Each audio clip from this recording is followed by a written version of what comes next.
ישנתי, ואז התחלתי להרגיש מוזר, ממש תחושה של ריחוף כזה וניתוק, כאילו אני לא נמצא שם. פתאום הכל נראה לי כמו חלום. התחלתי גם לראות משותש ומוזר, כאילו ערפל כזה, והמוח שלי כאילו לא היה פה, ולא הצלחתי להתרכז ולזכור משפטים, או בכלל לדבר ולהבין מה קורה, או בכלל לזכור מה קורה סביבי. הייתי ממש מבולבל, הרגשתי לא טוב, הלכתי לישון, קמתי בבוקר והרגשתי אותו דבר. אני משתגע? יאשפזו אותי?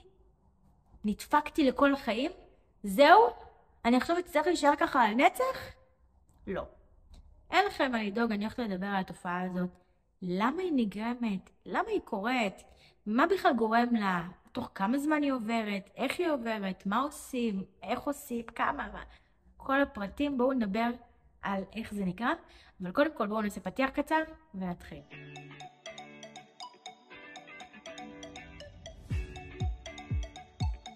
שלום וברוכים השבים לערוץ היוטיוב שלי, אני בר דדי ואני מאמנת להתמודדות עם חרדה, דיכאון, דה-פרסונליזציה ודה-ריאליזציה. בסרטון הזה אני רוצה לדבר בעצם על התופעה הזאת של דה-פרסונליזציה ודה-ריאליזציה, ככה היא נקראת, בעצם התחושה הזאת של הריחוף, הניתוק, התחושות המוזרות אחרי שמעשנים. מי שחווה את זה מכיר, מי שלא, לא, וזה גם בסדר. אני רוצה לדבר על אנשים שבעצם נמצאים בתוך התחושה הזאת כרגע ומרגישים חסרונים. הסרטון הזה הוא במיוחד בשבילכם.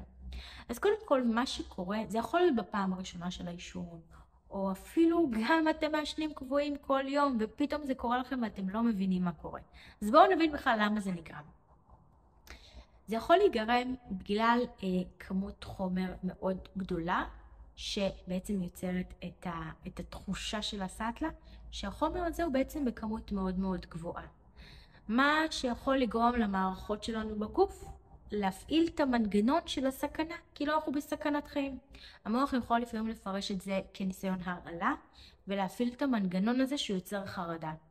חרדה בתוך התחושה הזו של העישון, היא יכולה להוביל בעצם לניתוק, לדה-פרסונליזציה ודה-ריאליזציה. זה יכול להיות בפעם הראשונה שבן אדם מעשן, שאז הוא לא רגיל לזה, והוא מקבל מאוד מאוד מהר את התחושה, וביחד עם זאת בטח יש לו גם עוד כל מיני פחדים משלו, פחד להשתגע, או שמע שזה מסוכן וכאלה. אז כל הפחדים האלה צפים ביחד עם התחושה הראשונית של הסאטלה, שמעוררת אצלו את התחושה של האיבוד שליטה. וגם בדרך כלל הוא לא יודע בעצם איך הוא אמור להרגיש, איך הוא ירגיש את הסאטלה. לרוב גם מעשנים יותר ממה שצריך לפחות בשביל הפעם הראשונה, ומקבלים את זה לא טוב, נכנסים להתקף חרדה, וזה ישר התחושה הזאת של הניתוק. אנחנו רוצים רגע להבין בכלל למה זה נגרם. יש אנשים שזה לא פעם ראשונה שלהם, ואז זה מתחלק לשתי אופציות. או שזה היה פעם ראשונה שהם ישנו חומר שהוא מאוד חזק, זה יכול להיות אפילו בלקחת אותו בצורה מעודה, שאז ככה אנחנו מקבלים את החומר בצורה חזקה יותר, או שזה אנשים שלפעמים הם פשוט מעשנים כל יום, כל יום, כל יום. מה שקורה צריך להבין שהחומר לא יוצא מהגוף ישר. זה לא שאני לא מרגיש בסאטלה, אז החומר כבר לא בגוף. זה לא מה שקורה. חומר נשאר בגוף למשך 30 יום.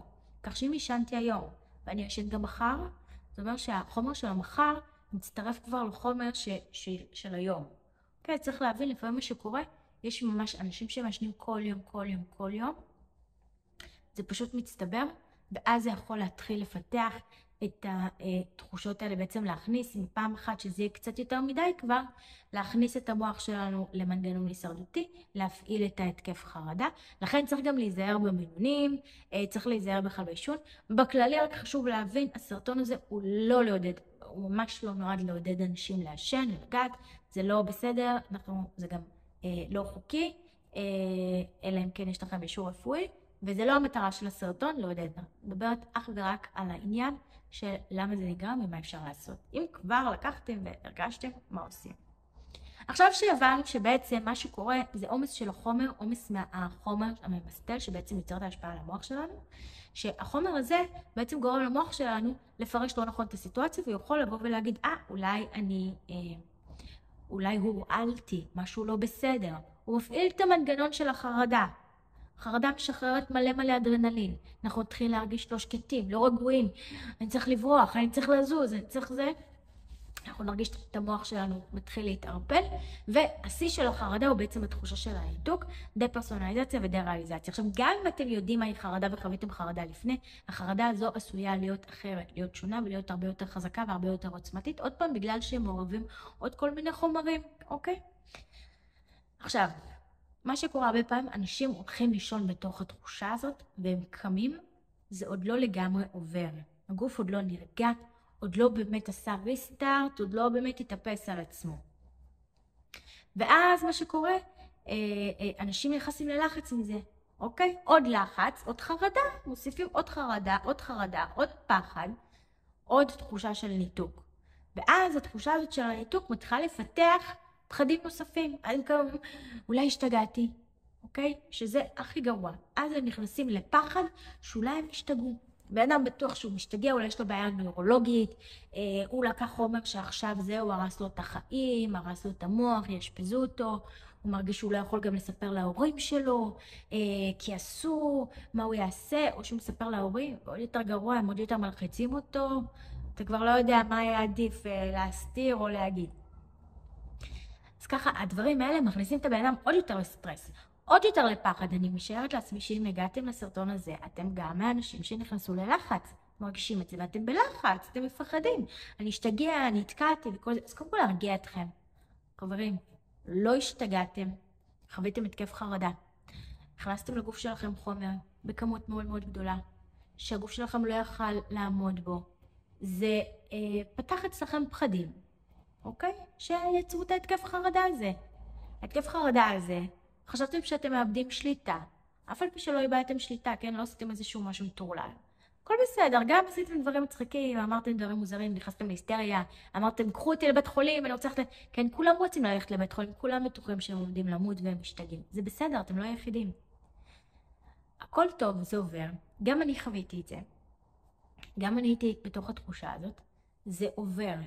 כל מה שאתם צריכים לעשות זה להירגע, לשחרר, לא להתעקע בלופ של אני משתגע, אני משתגע. אתה לא משתגע. אתה לא משתגע. אם יש חשש, אפשר לגשת לפסיכיאטר לאבחון. יעשו לכם בוחן מציאות. יראו אם אתם השתגעתם או לא, ויתנו לכם תשובה. אתם בספק? לכו תבדקו. המחשבות האלה של אני משתגע וכל זה, כל דברים האלה, זה לא. אם חוויתם את מה שתיארתי פה, התחושה הזאת של הניתוק מהמציאות, אני לא אני, הראייה המעורפלת הזאת, כל מיני מחשבות מוזרות על המציאות, הבלבול הזה, חוסר ריכוז, לא מצליח להתרכז, לא מצליח לזכור, אני לא זוכר, עשיתי את זה, לא עשיתי את זה, בישלתי, לא בישלתי, אכלתי, לא אכלתי, כאילו ממש לא מצליחים לזכור את זה. אם אלה התסמינים, כנראה שזה דה-פרסונליזציה ודה-ריאליזציה, שזה מגיע מחרדה, אתם פשוט בלחץ, אתם פשוט בפניקה, תשתחררו, תירגעו, הכל טוב, תנשמו, תעשו פעילות ספורטיבית, תעשו מדיטציות, תעשו דברים שאתם אוהבים, דברים שכיף לכם, יש לכם חיית מחמד, תעטפו את החיית המחמד, תבלו עם אנשים שאתם אוהבים.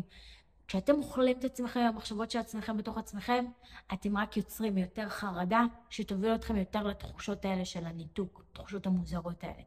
תשחררו את כל זה, תשתחררו, תירגעו. אם אתם לא מצליחים להשתחרר מזה, לבד, אתם לא מצליחים לשים את כל המחשבות האלה בצד, והם עדיין כל פעם באות וקופצות, וזה בסדר. יש כאלה שלא מצליחים פשוט להניח את המחשבות בצד. זה לא אומר לכם כלום, הכל בסדר. אתם לא מצליחים להניח לבד את המחשבות האלה בצד? יופי. פנו לאיש מקצוע, מישהו שמתעסק בחרדות, שיעזור לכם ללמוד, להתמודד עם המחשבות האלה שמטרדות אתכם ולהעיף אותן. פשוט להעיף אותן.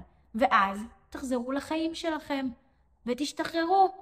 חבר'ה, אתם לא משתגעים, אתם לא משתגעים, אוקיי? גם לא יאשפזו אתכם. אני אפילו בשביל הספורט, אני מלווה אנשים שנגיד חוו את זה. בדיוק מה שתיארתי כאן. ובשביל הספורט אפילו ככה, באחד המקרים היה מישהו שממש ממש התעקש, שהוא משתגע ויאשפזו אותו, ממש זה היה הפחד הכי גדול שלו, שיאשפזו אותו. ואז אמרתי לו, אתה יודע מה? בשביל הספורט, לך לבית חולים פסיכיאטרי, ותראה אם יאשפזו אותך. אמרתי לו, אני אומרת לך שלא יאשפזו אותך. אני אומרת לך, לא משנה כמה תתחנן. אמרתי לו, בוא נעשה התערבות, בוא נתערב.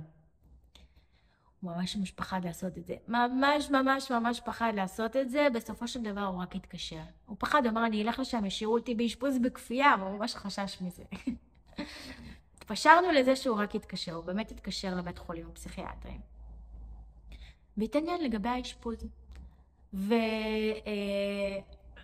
ולצערו, או יותר נכון לשמחתו, הם אמרו לו שהם לא יכולים לקבל אותו לאשפוז. זאת אומרת, הם לא ישאירו אותו שם באשפוז. כנראה תנו לו כדור הרגעה, וישחררו אותו להמשך טיפול אצל הרופא, אצל הפסיכיאטר, הפסיכולוג המטפל, שהמשיך טיפול בחוץ. כי בעצם, בית החולים הפסיכיאטרי בא לתת עזרה ראשונה. כמו בית חולים רגיל, נכון? אם עכשיו לא יודעת מה, יש לי חום, אני אלך לבית חולים, יבדקו אותי זה, ייתנו לי אולי ככה זונדה, כזה ייתנו פה תוספת של נוזלים לגוף. וזהו, וישחררו, לא עכשיו ישאירו אותי שם לאשפוז, נכון? שחררו, יגידו תמשיכי מול קופת החולים שלך. שברתי את היד, אני עכשיו ישימו לי גפס, ושחררו אותי, לכי תמשיכי את הבדיקות מול הרופא המטפל בקופת חולים, נכון? מה שהם עושים זה טיפול ראשוני. לא כל אחד משאירים לאשפוז בבית חולים, נכון? אז גם בבית חולים פסיכיאטרי אותו דבר. נותנים עזרה ראשונה, טיפול של עזרה ראשונה. הרבה אנשים מגיעים בחרדה לבית חולים פסיכיאטרי, נותנים להם כדור הרגעה ומשחררים אותם שילכו להמשיך טיפול אצל פסיכיאטר, פסיכולוג, אצל רופא מטפל. זה לא מקרה חירום. מקרה חירום זה בדרך כלל שבן אדם הוא מסוכן לעצמו או לסביבה, שבעצם הוא פוגע בעצמו, הוא רוצה לפגוע בעצמו, אז באמת צריכים להשאיר אותו, לדאוג לו, עד שמוציאים אותו מכלל סכנה.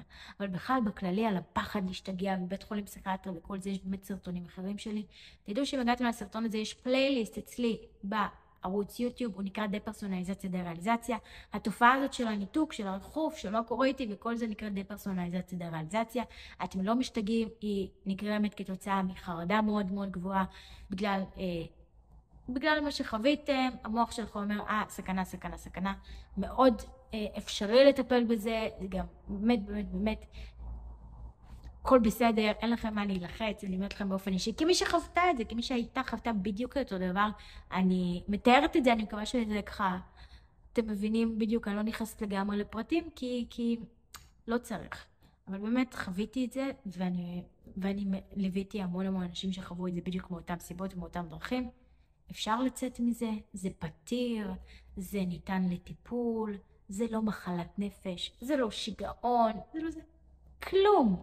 זה נטו חרדה, חלק שלנו במוח הבין מידע בצורה שגויה, צריך לסדר את זה, טיק טיק טיק, לא נוירולוגי, לא ניתוחי מוח, לא שם, צריך לסדר את זה בתובנות שלנו בתת המודע, צריך בעצם לעזור את התמונה שלנו להבין דברים בצורה מחדש, וזהו. ואפשר לחזור לחיים תקינים לגמרי, כן? אפשר, כאילו, אני חיה היום חיים תקינים לגמרי, רגילים לגמרי, הכל בסדר, אני יכולה לדבר על המחשבות המוזרות האלה שהיו לי פעם, ולא להרגיש, כאילו, כלום, מבחינתי למחשבות מוזרות שאני אומרת, כאילו, למה חשבתי אותם, וזה הזוי, אבל חוץ מזה, זה לא גורם לי להרגיש שום דבר. מקווה שזה עזר לכם. אם זה עזר לכם, תעשו לייק, כדי שזה יעזור לעוד אנשים, שזה יגיע לעוד אנשים במצב הזה, וזה יוכל לעזור להם. תרשמו לי כאן בתגובות שאלות, אם יש לכם, ואני אשמח לענות לכם ולעזור לכם, ולעשות על זה עוד סרטונים עם מידע. וכמובן, אם עוד לא לחצתם להירשם כמנוי, אז לחצו עכשיו להירשם כמנוי, כל יום שאני עולה סרטון חדש, ונראה אתכם בסרטון הבא. ביי!